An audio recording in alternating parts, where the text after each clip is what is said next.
শেখ মুজিবের লাশ সিঁড়িতে পড়ে আছে, আর এই হারামিগুলো সবগুলো বঙ্গভবনে মোস্তাকের কাছে অনুরোধ করতেছে আমাদের মন্ত্রী বানান, মন্ত্রী বানান, মন্ত্রী বানান। তাহলে শেখ মুজিবকে কারা খুন করলো?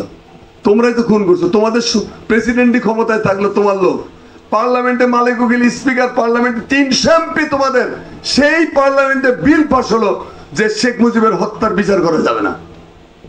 এত সব করলেন, মাখন, রুটি, কাবাব, কোপ্তা, কালিয়া, জর্দা, ফিরনি, পায়েস সব খাইলেন।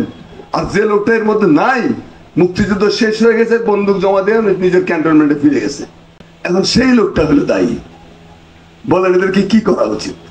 অতিরিক্ত অত্যাধুনিক পদ্ধতিতে এদেরকে আপ্যায়ন না করলে, এদেরকে যদি আপ্যায়ন না করেন, এদেরকে যদি কান ধরে আইনের আওতায় না নেন, এদেরকে যদি জেলে পুরে ফাঁসি 2-4টা না দেন, এগুলো তো আবার উঠে আসবে।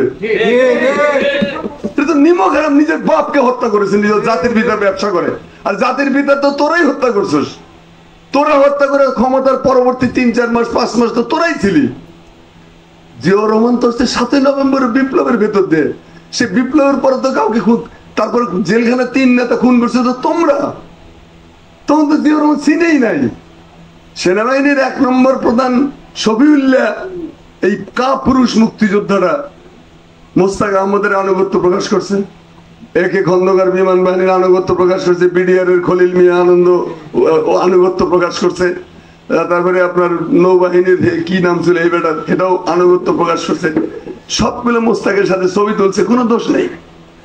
এইচটি ইমাম হাসিনার চিফ অ্যাডভাইজার ছিলেন। এইচটি ইমাম এই মন্ত্রিসভা এবং মোস্তাকের শপথ গ্রহণ অনুষ্ঠান পরিচালনা করছিলেন, তারও কোনো দোষ নাই।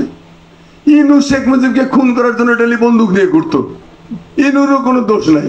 মতিয়া চৌধুরী শেখ মুজিবের ছবি ছিঁড়ে জুতা দিয়ে পাঠিয়েছিল, হেরও কোনো দোষ নাই। সেনাবাহিনী প্রধানের দোষ নাই, দোষ হলো কার?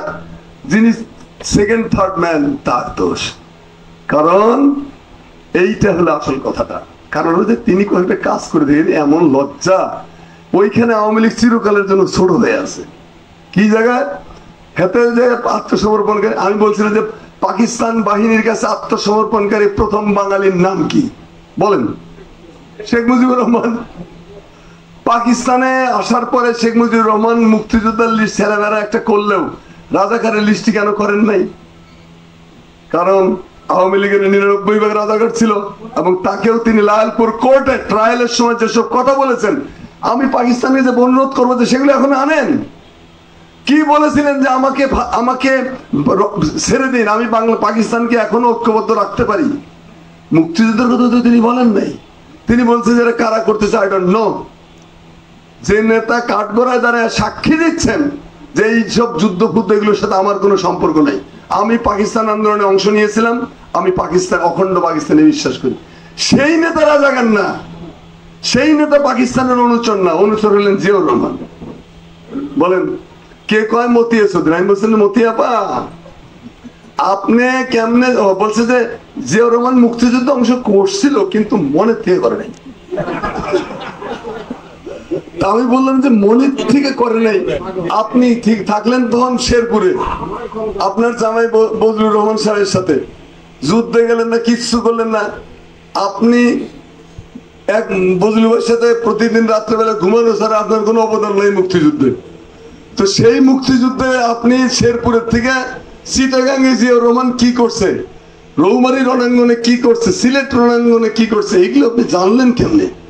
রুহানি পাওয়ার দিয়ে আপনি জানলেন যে যুদ্ধে অংশ নিছে, কিন্তু হাতে মুক্তিযুদ্ধ মনে দিয়ে পারেনি। এটা তো একটা স্পিরিচুয়াল পাওয়ার।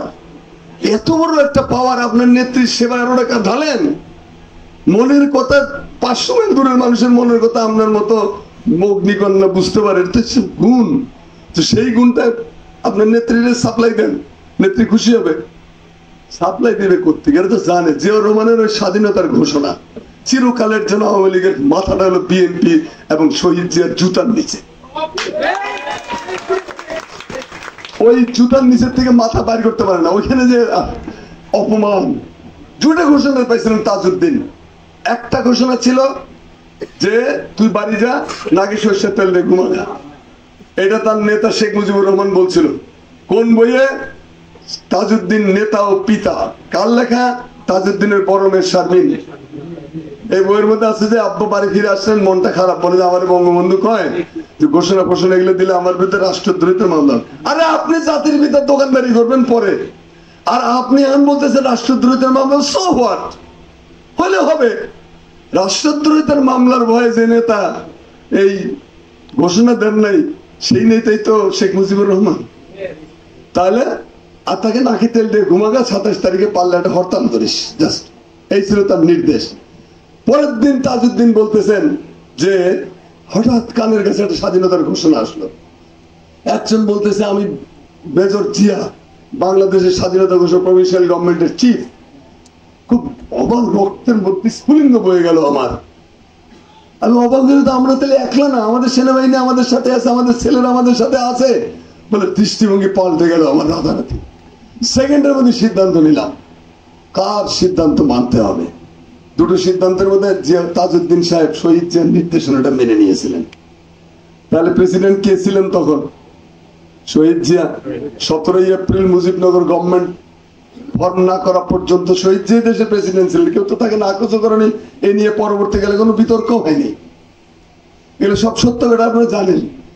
এই হলো স্বাধীনতার ওই জায়গায় তারা হেরে আছে, লজ্জায় মাথা নত করে আছে। 2 নম্বর নভেম্বর বিপ্লব। নভেম্বর বিপ্লবের কাছে আওয়ামী লীগের, ইন্ডিয়ান আওয়ামী লীগের যে চক্রান্ত, সেটা সিপাহী জনতা কাঁধে কাঁধ মিলিয়ে ধ্বংস করে দিয়েছিল। এবং দেশকে উদ্ধারের জন্য গৃহবন্দী দশক থেকে শহীদ জিয়াকে তারা উদ্ধার করে এনেছিল, এটা সত্য। এবং তিনি বাংলাদেশকে সত্যিকার অর্থে একটা আধুনিক বাংলাদেশের ভিত্তিপ্রস্তরে স্থাপন করলেন। আধুনিকতার রূপকার। আধুনিক বাংলাদেশকে তিনি গণতান্ত্রিক বাংলাদেশে পরিণত করলেন। তিনি সামাজিক ন্যায় বিচার ফিরিয়ে আনলেন, আওয়ামী দানবদেরকে শৃঙ্খলিত করে আইনের শাসনকে ফিরিয়ে আনলেন। আইনের শাসন, গণতন্ত্র, ন্যায় বিচার, এগুলোকে, মানবাধিকার, এগুলোকে তিনি সুরক্ষিত করলেন। এবং বহুদলীয় গণতন্ত্রের দরজা খুলে দিলেন, বহুদলীয় দল সবগুলোকে সার্টিফিকেট দিলেন। কখন কথাটা হলো যে এইখানে তাইলে আওয়ামী লীগের সমস্যা দেখে, আওয়ামী লীগের সমস্যা হলো তার নেতা শেখ মুজিবুর রহমান যে দলকে ব্যান করে দিয়েছিলেন, আদিমপুরে দাফন করেছিলেন, সেই নেতার দল আওয়ামী লীগ, মালিক উকিল সাহেব, মিজানুর রহমান চৌধুরী, শহীদ জিয়ার পায়ে ধরে আওয়ামী লীগের জন্ম দেন। তাহলে আওয়ামী লীগের দ্বিতীয় ফাদারকে, প্রথম ফাদার মৌলানা ভাসানী, 2 নম্বর বাবার এটা খুন করছে, এটার নাম মুজিবুর রহমান। আর যে বাবার জন্য আজকে করে কেটে খাচ্ছে, সেই বাপের নাম জিয়াউর রহমান। এই বাপকেও তারা স্বীকার করে, কোনো বাপকেই তারা স্বীকার করে নাই। তো এখানে ছোট হয়ে আছে, পায়ে ধরে, জিয়াউর রহমানের পায়ে ধরে, হাতে ধরে মুচো লেখা দিয়ে দল করার অনুমতি পত্র নিয়েছিলেন কি আমি নাকি আওয়ামী লীগ?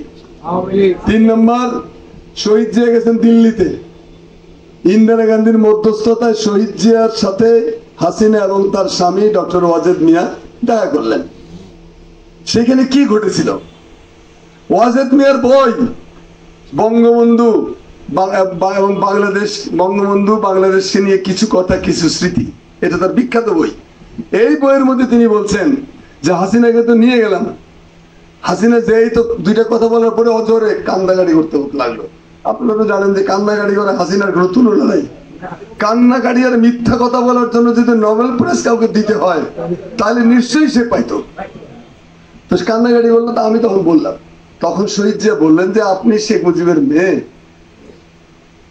দেশে ফিরে আসেন, আপনাকে দেশে ফিরতে কোনো বাধা নেই। বলছে নিরাপত্তাহীনতায় ভুগছি। বলে নিরাপত্তা, আপনার নিরাপত্তা দেওয়ার দায়িত্ব আমরা দেবো, আমি দেবো, আপনার নিরাপত্তা দিতে যে যদি আমাকে মরতে হয় আমার কোনো আপত্তি নেই। জিয়াউর রহমানের দয়ায় দেশে ফেরার অনুমতি পাওয়ার পরে মাত্র 13 দিনের মাথায় শহীদ জিয়া নিহত হন, তাকে হত্যা করা হয়। পালিয়ে কসবা সীমান্তে কে গেছিল? বিএনপি তো কিছুটা বোধাই না হলে কসবা সীমান্তে বোরকা পরা অবস্থা কে ধরা পড়ছিল, তাকে কেন বিচারের আওতায় আনা হয় নাই? তাহলে তো বোঝা যেত যে কোন লোকটা পালাইছিল দেশ ছেড়ে। কসবা সীমান্তে তাকে ধরলো বিডিআর, দেখা গেল এটা শেখ হাসিনা। কেন তিনি পালাইছিলেন এই কথাটা কেউ জানতে চাইল না। বিএনপি কি কারণে আমি জানি না এই চ্যাপ্টারটা ক্লোজ করে রেখেছে। আসেন তারপরের ধাপটা বাংলাদেশি জাতীয়তাবাদ। শেখ মুজিব দেশে একটা বিশৃঙ্খলা সৃষ্টি করেছে। সবাইকে ডাক দিয়ে বলেন আজকে তারা বাঙালি হয়ে যায়। চাকমারা বলল কেন আমরা বাঙালি হবো, আমরা তো চাকমা। সাঁওতালরা বিদ্রোহ করলো, চাকমাতে শান্তি বাহিনী গঠন হয়ে গেল, নানান সমস্যায় যখন দেশ জর্জরিত, দেশটাকে তো একটা ইউনিফর্মিটির মধ্যে আনতে হবে, শৃঙ্খলার মধ্যে আনতে হবে। এইখানে জন্ম হলো জিয়াউর রহমানের সবচেয়ে গুরুত্বপূর্ণ রাজনৈতিক ফিলোসফি, দর্শন, বাংলাদেশী জাতীয়তাবাদ। আমি আপনাদেরকে বলতে পারি যে শশাঙ্ক 606 খ্রিস্টাব্দে শশাঙ্ক থেকে শুরু করে আজকে পর্যন্ত বাংলা ভাষার বাংলাদেশের কোন রাষ্ট্রনায়ক কোন রাজনৈতিক দর্শন দিয়ে যান নাই, এক্সেপ্ট শহীদ জিয়া। এই জন্য হাজার বছরের বাংলাদেশি শাসকদের মধ্যে তার স্থান হলো সবার উপরে। এটা আবেগ থেকে বলছি না, যুক্তি দিয়ে, লজিক দিয়ে বলছি।